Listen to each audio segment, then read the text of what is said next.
Beast Watch News, watching the rising beast of Revelation. Events are moving more quickly than ever, a situation to be expected as the world hurtles out of control toward World War III and the Great Tribulation.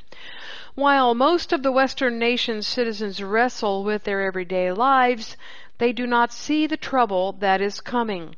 If only they could be made to look up from their situations so they might escape these things by fleeing into the wilderness. I ask the question, will Jordan bear the brunt of Trump's agenda? Trump's destructiveness could destroy Jordan in his grab for power and oil, Israel's spoil.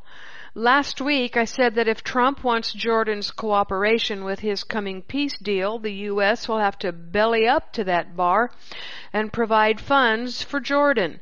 The day after I posted my report, J-Post reported that Trump plans to provide funds to Jordan and to Egypt for his upcoming peace deal. But it comes with a heavy price tag. Let's see what that price tag is. The article starts, Donald Trump will push for Jordan to grant citizenship to 1 million Palestinian refugees as part of his deal of the century. Trump will also ask Egypt to grant citizenship to Palestinian refugees. Granting Palestinian refugees a citizenship status in other countries may be a way for Trump to avoid establishing a Palestinian state. The report hints that a confederation of 3 states may be an option where there could be a joint government between Israel, Jordan, and the Palestinian Authority for specific and limited purposes. Jordanian King Abdullah expressed opposition to the establishment of a joint confederation, the 3-state solution just mentioned earlier, and told Egyptian leaders that he prefers Jordan to remain in charge of the holy sites in Jerusalem without interfering in the details between the Israelis and the Palestinians. Jordan and Egypt will receive $110 billion in economic aid. It is not clear yet where this reported aid will come from. Jordan would receive $45 billion and the remainder would go to Egypt. The absorption would happen in stages where the largest number of refugees that Jordan would have to take in at one time would be 300,000. Palestinians from Gaza who are currently in Jordan will be included in this deal. Part of the deal would also include giving Jordanian land, Naharaim, and so far to Israel. These enclaves are currently leased to Israel by Jordan, but are officially Jordanian land. And these are the land leases that Jordan refused to lease to Israel again last November. In return, Jordan would receive land from Saudi Arabia. The reason this peace deal calls for security arrangements, as I mentioned last week, will require cooperation between Israel and the U.S. in the West Bank. What I read to you is the reason why there will need to be security arrangements. Pushing the Palestinians out of their homes in the West Bank will cause a war to break out there. U.S. troops acting as the scriptural Gog of Ezekiel 38 will position itself in the West Bank, the mountains of Israel, as a security force. Gog, the president of the USA, is now in charge of the spoil oil in Golan.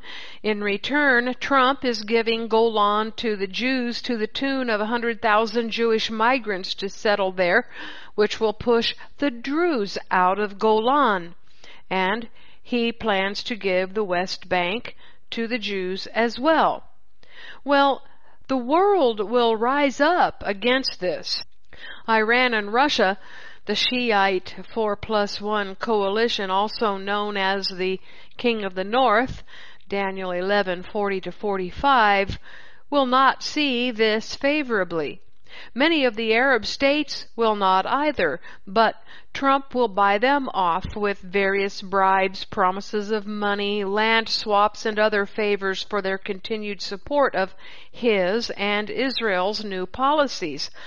But the worst part of this will be Yahweh's reaction.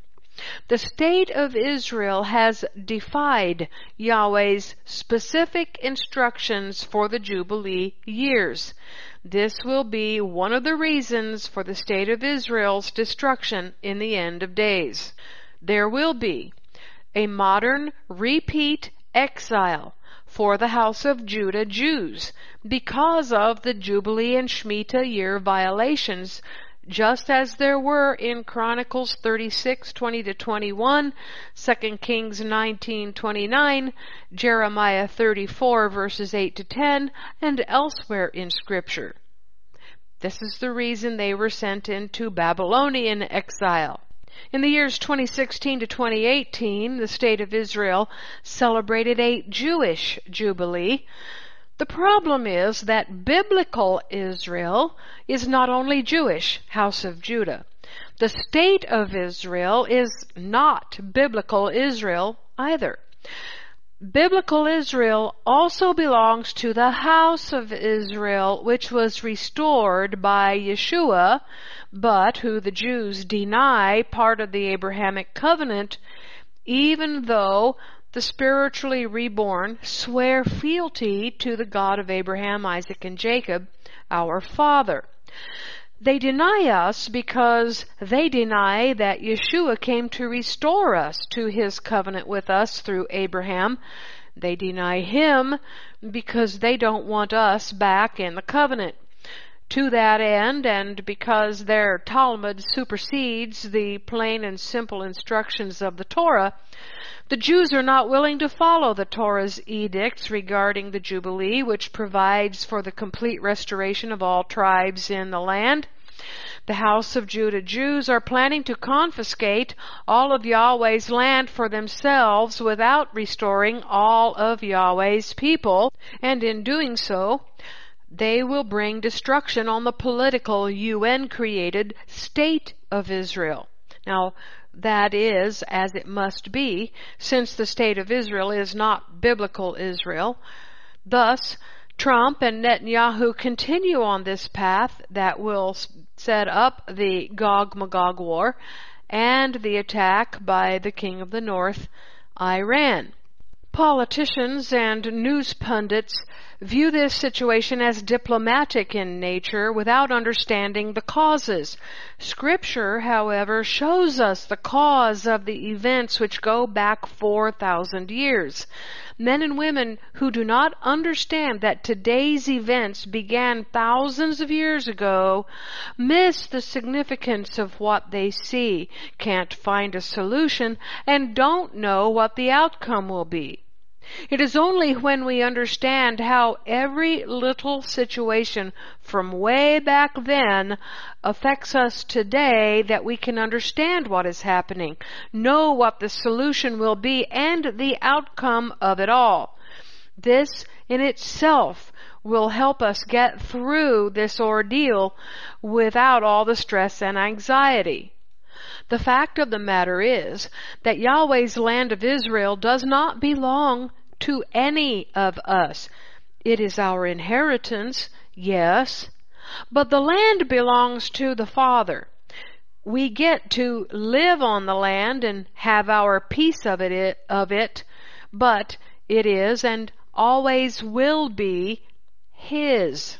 No tribe or group of tribes, such as the house of Judah Jews, is permitted to make decisions about the land other than the decisions that were made before the foundation of the earth was laid and the Lamb slain, according to Revelation 13:8 and Ephesians 1:5, for our coming sins against Yahweh. Why does the land not belong to us to carve up any way we see fit? It is because the one who has given it to us is still alive and will remain alive eternally. It is only after the death of a man that his children take possession of the inheritance that he left them. Their inheritance is theirs even while he is still alive, but it is only at his death that they gain full control of the inheritance. The Jews and Americans, led by Benjamin Netanyahu and Donald Trump, each have their own agenda. Each wants to do something different with Yahweh's real estate, but each will suffer for their theft of Yahweh's land. They will suffer together, even though their agendas and desires for Yahweh's land are different. The Jews want a Jewish-only state where no one but Orthodox Jews will reside. The House of Israel, led by the American President Donald Trump, who I strongly believe is the end-time Gog of the land of Magog, wants to regain his ancestor Reuben's firstborn place in Israel, and with it to have the double blessing that comes with the firstborn position, ruling over the land, the Jewish people, and controlling the House of Israel's fossil fuel wealth. The Jews and Americans are fighting over the same territory, but they aren't being honest with each other about their agendas. And they're going to run into trouble with each other, with their Palestinian brethren, and their mutual enemies at the same time. Now let's take a look at Trump's peace plan and the Evangelicals. The evangelical base of Trump's election train is running along the Jewish and Trump track. In this March 9th, 2019 article from Axios.com, we learned that the White House has been engaging with evangelical leaders to reassure them about the plan. On March 7th, 2019, an off-the-record meeting was held between the White House and leading evangelical leaders such as John Hagee, Jentison Franklin, Pastor Paula White, Joel Rosenberg, and others. Evangelicals herald Trump almost as much as the Jews as a type of Messiah. But Trump may cause Christians to bring Yahweh's curse on themselves, like Balaam did in Numbers 22. Now let's turn our attention to how Trump may cause Christians to bring the Balaam curse on themselves. First, we need to understand the biblical account of Balaam. What is the Balaam curse? It was Balaam's way of getting the Israelites in the wilderness to bring Yahweh's curse on themselves. Balaam had been unable to curse the Israelites on behalf of King Balak of Moab in Numbers 22. After his utter failure, Balaam told Balak to get the daughters of Moab to mix with the sons of Israel, an act which was specifically prohibited in Yahweh's kingdom instructions of the Torah. In Numbers 25, verse 1, it says, "And Israel abode in Shittim, and the people began to commit whoredom with the daughters of Moab." That was the recommendation of Balaam. "And they called the people to the sacrifices of their gods, and the people did eat and bowed down to their God." Now they're committing idolatry. Numbers 25:3, "And Israel joined himself to Baal Peor, and the anger of the Lord was kindled against Israel."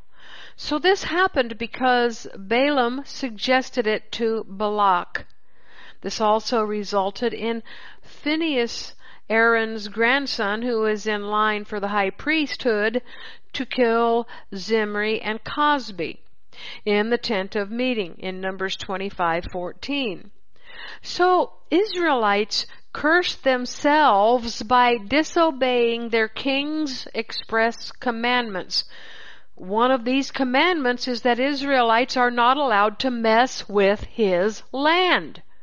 They cannot take each other's tribal territories.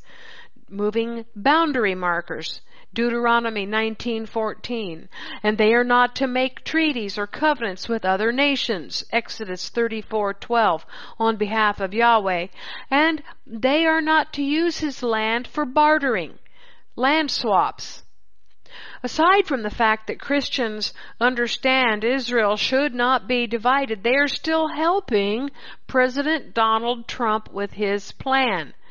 In fact, I have debated with people in recent years over who will divide the land. Would it be Yahweh's own people, the Jews and Christians, or would Israel's enemies divide the land? Well, I think we may be about to find out. Here is what the article says. Evangelicals are on the front lines helping President Trump craft his plan for peace in the Middle East. We were stunned by that, said Pastor Jack Graham of Prestonwood Baptist Church in Plano, Texas. They're so happy to have the political prestige that they are now involved in dividing Yahweh's land.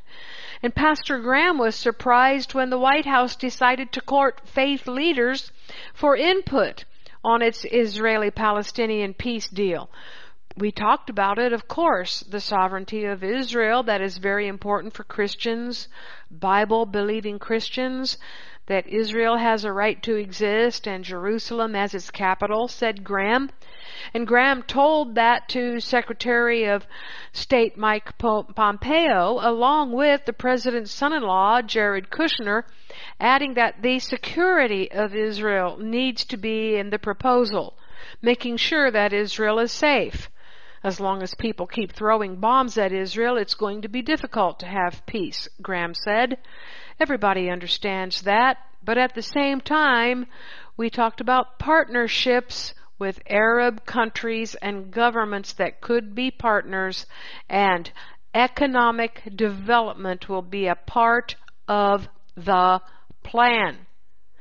Pastor Jentison Franklin of the multi-site Free Chapel based in Gainesville, Georgia, agrees. He too was in the meeting. There is something that is working. People like Jared Kushner and Jason Greenblatt and others are working, trying to find some middle ground, he said. The middle ground could include a two-state solution. Oh my word! Yahweh's own people, those who call themselves by His holy name, but who for the last 2,000 years and more have been profaning His name, are now on the front lines of dividing the holy land of Israel. Christians who cooperate with Trump's peace plan will suffer under the Balaam curse. The challenge lies with the Palestinian Authority, which has refused to speak with the White House since President Trump recognized Jerusalem as Israel's capital. Everyone needs to live with hope. Many Palestinian people are living without hope, Reverend Graham said. God cares and loves the Palestinians, and so do we in the evangelical community, but we cannot allow parts of Israel that serve so greatly to protect and secure the people of Israel to be given away, said Franklin. Really? So you would rather throw the Palestinians, the Yahweh's physical house of Israel people, out of the land? Christians don't know they are part of the kingdom too. Somehow, Christian doctrine is so skewed and full of falsehoods that Christians don't even know that they and the rest of the house of Israel are to inherit the land. Christians believe the heaven lie, and they leave the land of their inheritance to the Jews. Now, you may be thinking that the Palestinians are not believers and cannot inherit the kingdom. And you would be correct. However, there are commandments for how to treat the ger, the strangers among you, that the Jews do not follow, starting with being kind to them. Spiritually, the Palestinians are gers, strangers, but physically, they are over 60% Hebrew. It is probable that the percentage of Hebrew DNA in the house of Judah, the Jews, isn't much higher. There are no pure physical Hebrews on the earth. In fact, from the time of the Exodus, there has been other DNA mixed in with Jacob's children. This is because Yahweh promised Abraham that all the families of the earth would be blessed through him.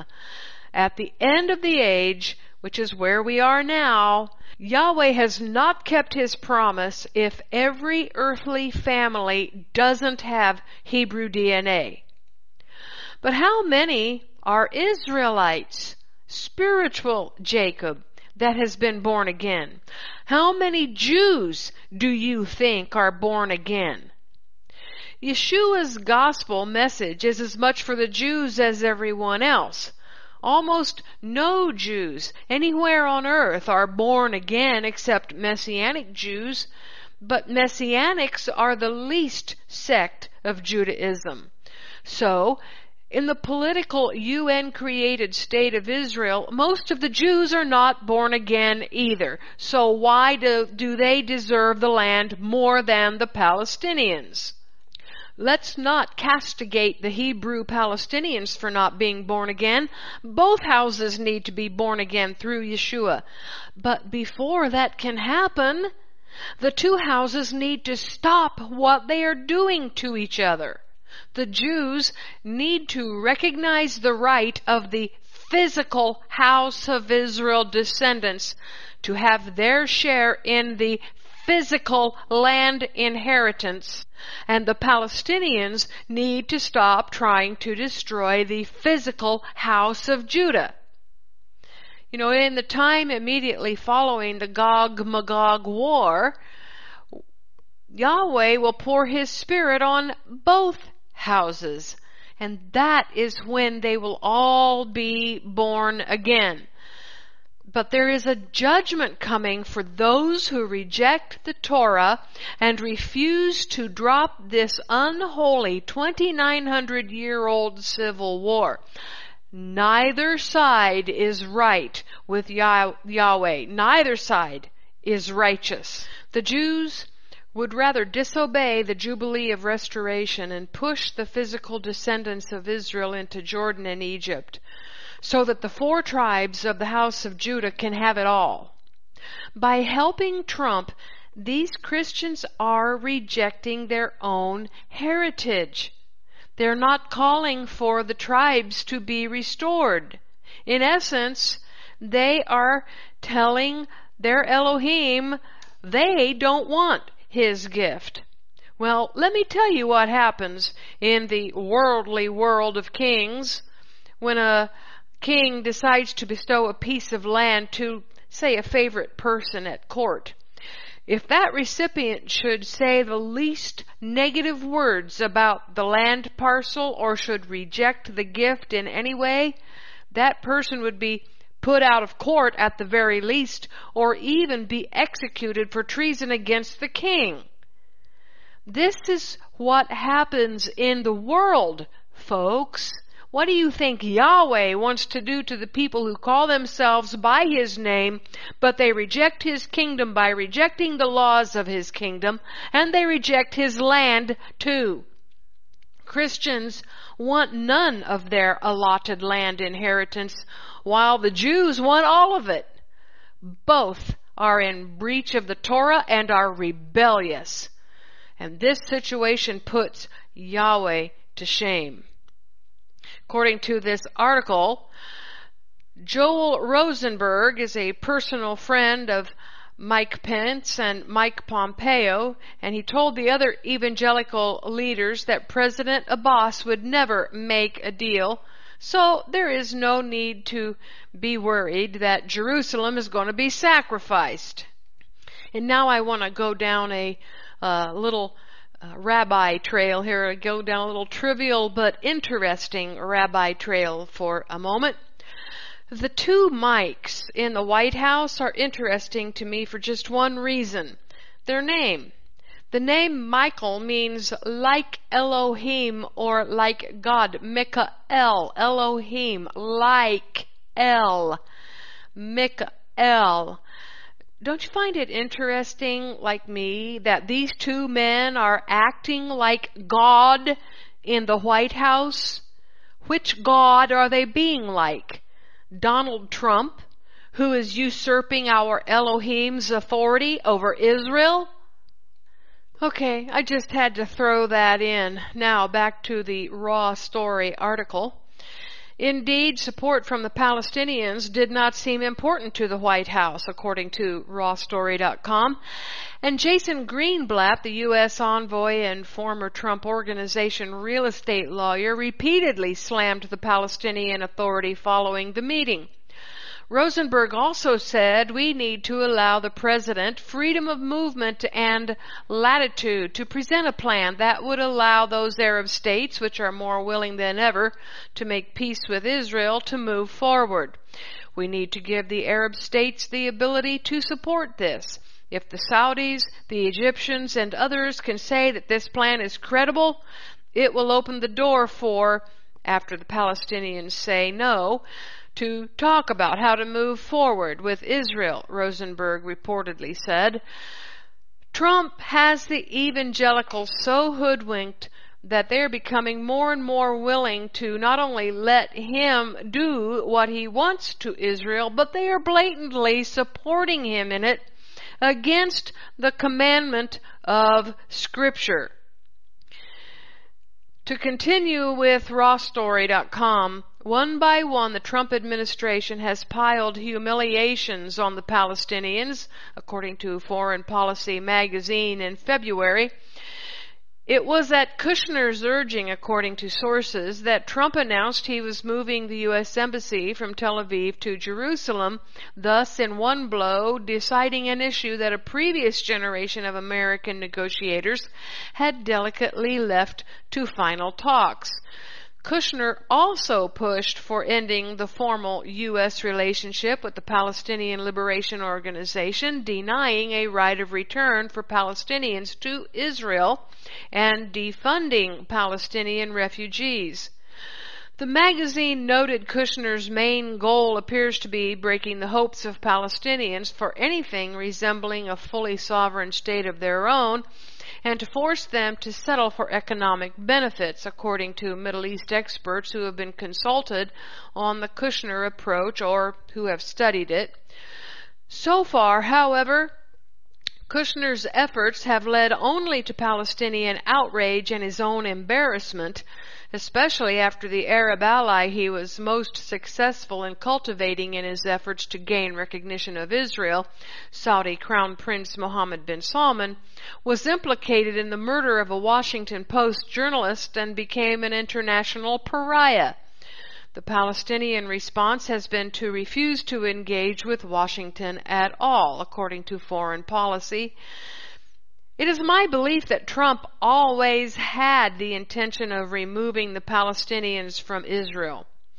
From the start, the administration has said the Trump plan would be different than all the others previously submitted.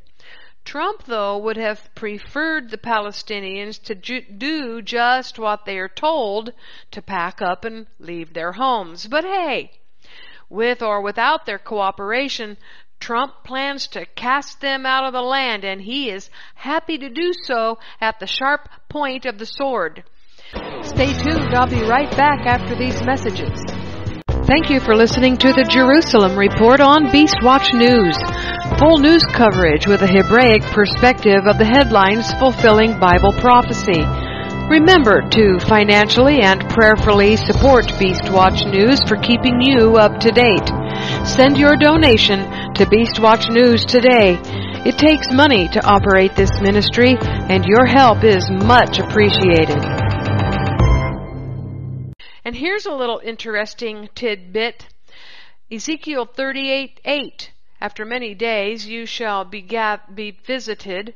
In the latter years you shall come into the land that is brought back from the sword and is gathered out of many people against the mountains of Israel, that's the West Bank, which have always been waste, but it is brought forth out of the nations, and they shall dwell safely, all of them. And now let's go to Ezekiel 39:4 and Ezekiel 39:17. Because we're going to talk about those people in the mountains of Israel. And this is still about the Gog-Magog war. It says in Ezekiel 39:4, "You shall fall upon the mountains of Israel, you and all your bands and the people that is with you. I will give you to the ravenous birds of every sort and to the beasts of the field to be devoured." Why? "And you, son of man, thus says the Lord, speak to every feathered fowl, assemble yourselves and come together.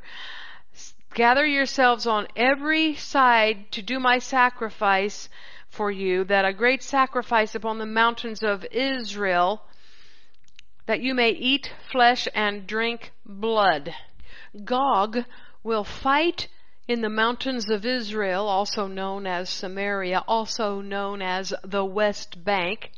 And for this rebellion, Gog will suffer the worst defeat that ever any Hebrew Israelite has suffered.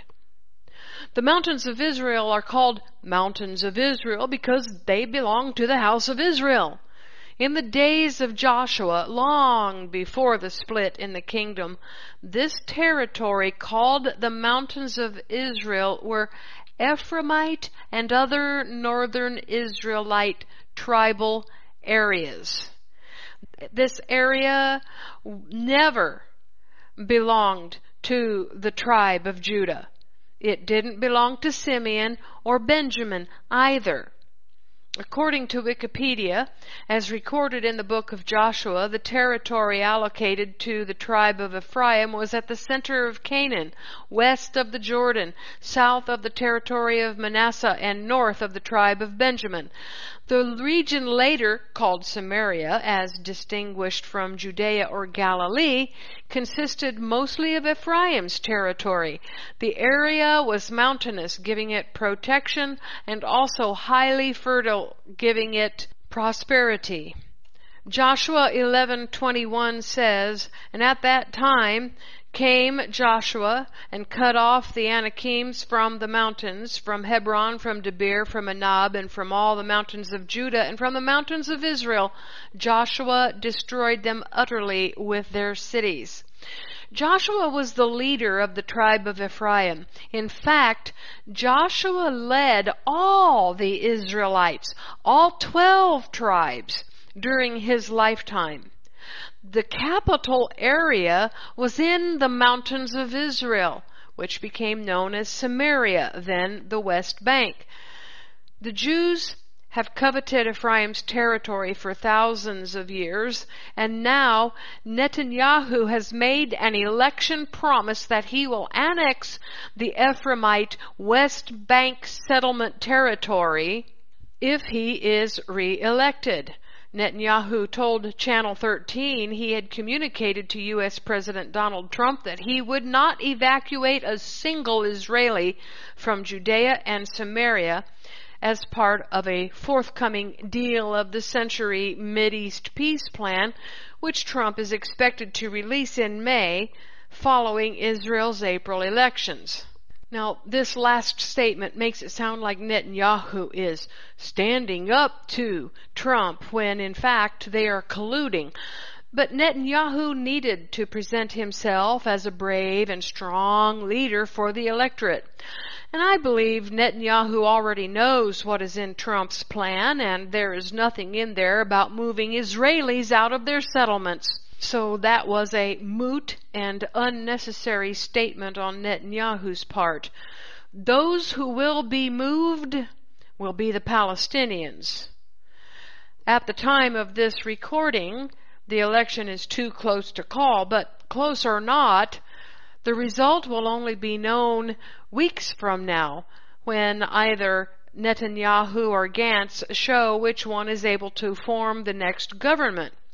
Because of Israel's weird electoral process, a candidate can win the popular vote but not be able to form a government coalition. So, the truth is that it will be weeks before we know who takes Israel's helm.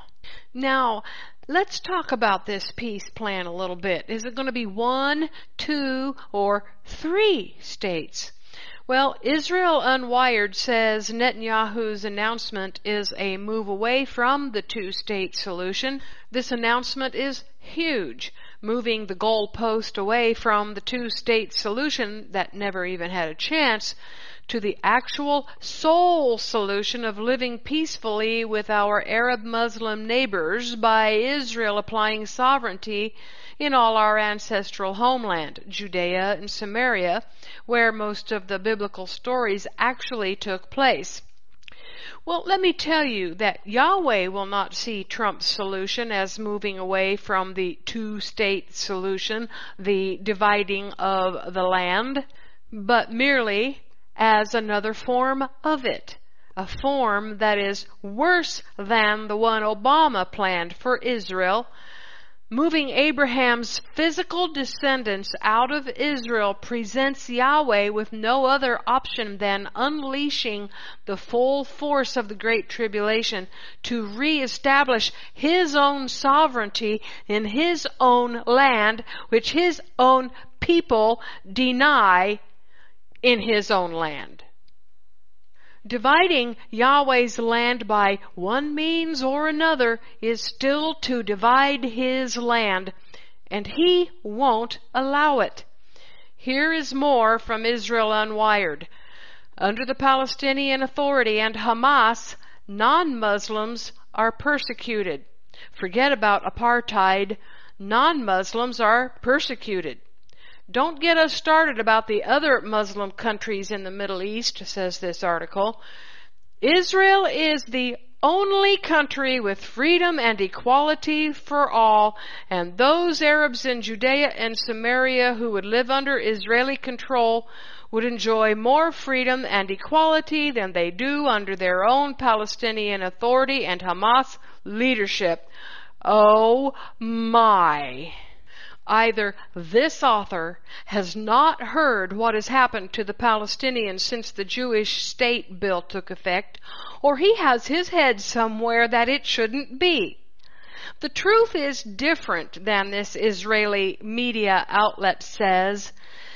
Anyone who is not Jewish in Israel, Palestinians, Druze, now have second-class citizenship status, as I have reported since last July.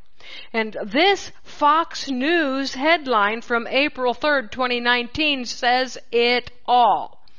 In Israel election, Palestinians are nowhere to be found. As I reported a couple of weeks ago, the Palestinians no longer have the right to vote in Israel. They are not equal citizens in Israel. The J-Post article says, this week, Israeli citizens, including 600,000 living in areas Israeli troops occupied in 1967, will vote in a general election that will determine the next prime minister and, more importantly for us, the next army ruler, the defense minister of Israel. Yet, millions of Palestinians continue to live under Israel's military rule and cannot vote in this election. The Israeli government doesn't care about their complaints because we don't vote. That's what the Palestinians say. Now, some might argue that Palestinians have their own government and elections. That is one of the biggest farces, according to this J-Post article. True, there is a person with the title of president, but he needs the permission of the Israeli military authorities as well if he needs to travel. The Palestinian government has no sovereignty over the little Area A that Israeli soldiers left but often return to without any notice. Elections for president and parliament, the last of which was over a decade ago, means little if Palestinian borders are controlled by Israel and if custom fees collected on behalf of Palestinians are controlled and often reduced according to the whim of the Israeli military, which is directed again by the Israeli defense minister, who is appointed by the very same prime minister who only Israelis can vote for.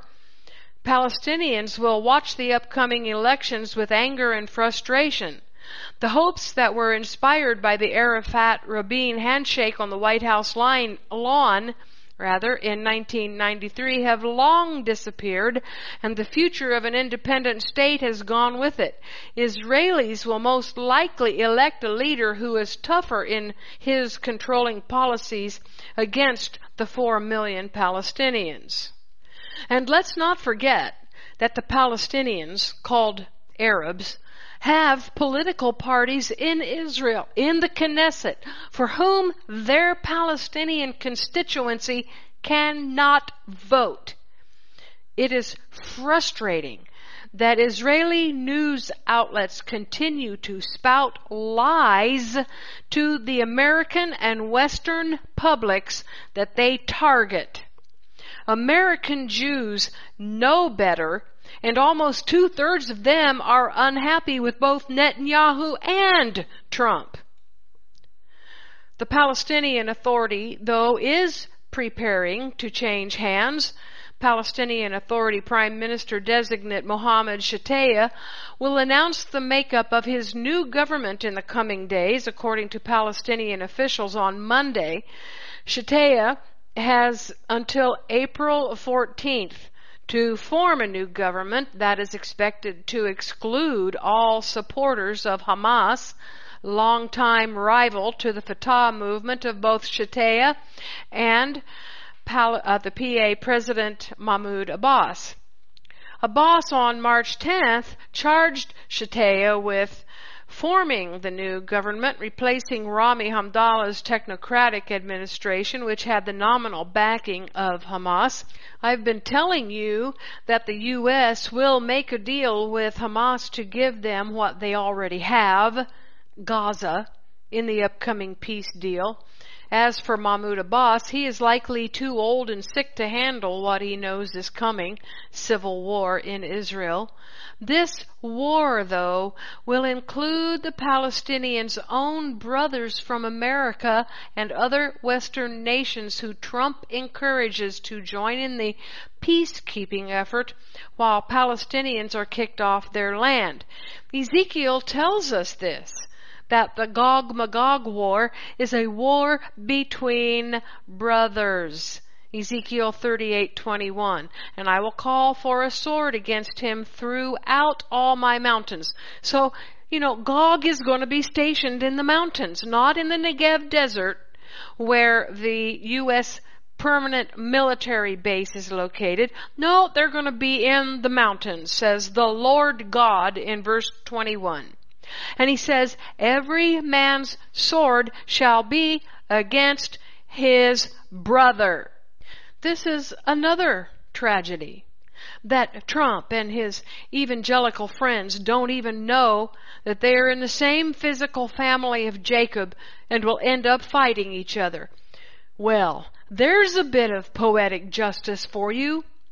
Yahweh will turn his people's swords against each other. It's as if Yahweh is saying, you want to destroy each other? Okay, go ahead. Get at it. Kill each other. I'll throw your carcasses to the birds. And now, did you know that Trump and Netanyahu have been in talks with Hamas? Well, I've been telling you, that's what was coming. The Trump administration has been in talks with Hamas via Netanyahu, according to Haaretz, and it says, as for the Palestinians, they have no intention to renew peace talks, certainly not when the Israeli Prime Minister speaks openly about annexing parts of the West Bank. When it comes to Gaza, Netanyahu is holding talks, albeit indirect ones, with Hamas. That's Netanyahu, he's allowing in Qatari money and granting Israeli concessions in return for temporary calm. While Palestinian President Mahmoud Abbas is branded by Israel as an anti-Semite, a supporter of terrorism who wants to destroy Israel. Here is another article from April 2nd, 2019 on the talks between Israel and Hamas. Officially, Israel denies, or rather declines, to confirm reaching an agreement with Hamas last week. An agreement with Hamas, whether concluded or signed, means that Israel has recognized the group de facto and no longer views it as a terror organization. That's probably why Netanyahu has avoided convening his cabinet. However, what occurred March 30th along the Gaza border with Hamas curbing violence against Israel was obviously the result of understandings between the sides, a type of ad hoc Israel-Hamas arrangement mediated by Egypt on the way to a broader compact. On March 30th, after the mass Palestinian protest along the border went off relatively smoothly, the Israel Defense Forces issued the following statement, which was translated from Hebrew, which reads, "The events of the so-called March of 1 million on the Gaza Strip border have ended with less violence than expected. The organization controlling Gaza acted with restraint, which we have not seen for the past year." It is important to note that the statement referred to the organization controlling Gaza rather than the usual term of terror organization Hamas. The following morning, Israel reopened the crossings despite the 5 rockets fired overnight toward its border communities. On April 1st, the coordinator of government activities in the territories announced that Gaza's fishing zone was extended to 15 nautical miles, a range that Israel had not allowed since its 1993 Oslo Accord with the Palestinians. The agreement to extend the fishing zone was obviously reached vis-a-vis Hamas and not vis-a-vis the fishermen, i.e. the general population. Hamas, on the other hand, has no qualms about using the word agreement, as deputy head of the Hamas political department Salah al-Arori explained on March 30th. "We expect agreements to be signed within a few days," he said.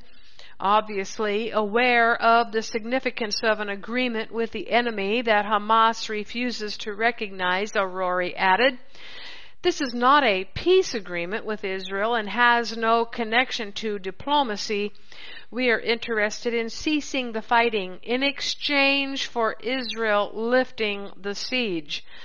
The agreement reached with Israel is just the beginning," a Hamas source told Al-Monitor on condition of anonymity. Oh, they want to keep this a secret.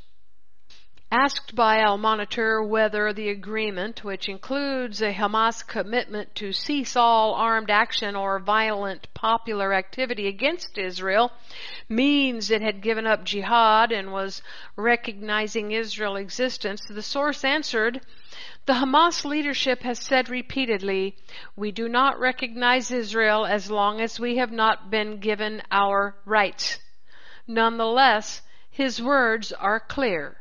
Agreement with Israel based on a cessation of armed activity in return for economic concessions is de facto recognition by each side of the other's existence. Hamas will probably keep dubbing Israel the Zionist enemy, but it is far from certain that Israel will be able to keep calling Hamas a terror organization. It will probably adopt the term minted in recent days by the military spokesperson, the organization controlling Gaza.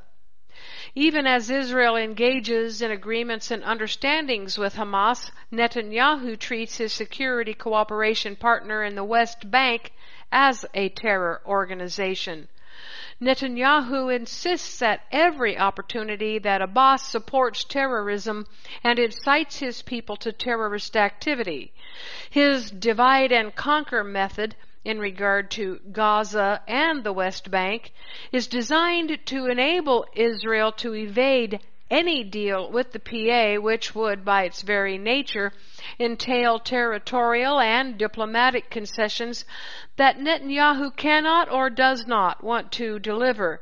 Netanyahu finds it far simpler to reach agreement with Hamas and whitewash the sins of the group that Israel has for years referred to in disgust as the Hamas terror organization. The agreement with Hamas probably includes, I'm speculating here, getting that pesky Palestinian Authority out of the way of both Hamas and Israel to pave Gaza's ground to be declared the Palestinian state. The plan to empty the West Bank of Palestinians can now continue.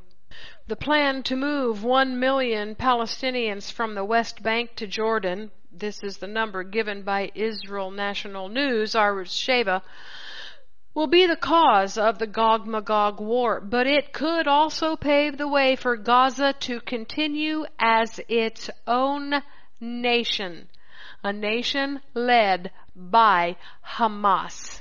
The upcoming expelling of the 800,000 Palestinians will be only the beginning of Trump's and Netanyahu's plans. They will want to rid Israel of all 3 million Palestinians, and not later either, but sooner. The Palestinians will not go quietly into their dark night. They will put up a fight. I've been explaining for years that Gog will not make an alliance with Persia and the armies with Persia listed in Ezekiel. Instead, Persia will come into Israel at the same time as Gog is at war with his Palestinian, mostly Hebrew brethren.